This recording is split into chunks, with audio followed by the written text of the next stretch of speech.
Your ass is always included. I need 30 seconds of what your passion is. Between CBD, matcha, and just spreading the word of veganism. Backstage with the sexy, the wonderful Chris Lavish, who was out partying all night last night, right? Yeah, something like that. Well, so Chris, we're here at Fashion Week. You're a regular face. Everyone knows exactly who you are. What do you think has changed about Fashion Week over the last 10 years? The designers and how they approach fashion, a lot more sustainability and a lot more consciousness on the planet itself. Well, so that being said, you're in social media. You are like the man on Instagram and pretty much all social levels. How do you think people like you have played a huge part in this?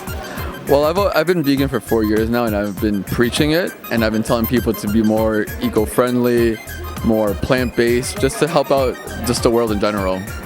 And that's one way that people should use their influence.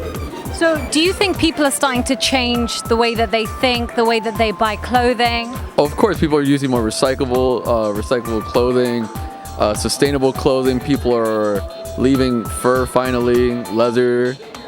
And so that being said, things like thrift stores, secondhand clothing, what's your take? Right now, actually, thrift stores are thriving. I know Buffalo Exchange is one of them that they're just opening up a couple more stores.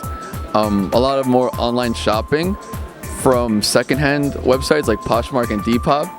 And yeah, they're doing really well because nobody wants to buy new clothes. It's not sustainable to keep buying more and more clothes. And so tell me, you're wearing a gorgeous outfit today. Thank you. Tell me what part of it is sustainable. What part is sustainable? This is a 2006 Comme des Garçons button-up. This is a 89 Gianni Versace blazer. We have some 2004 Marc Jacobs socks and last year's Donna Zhang's linen collection. So, secondhand, old clothing does not mean not sexy, as you can see on Chris Lavish sitting here comfortably on a couch.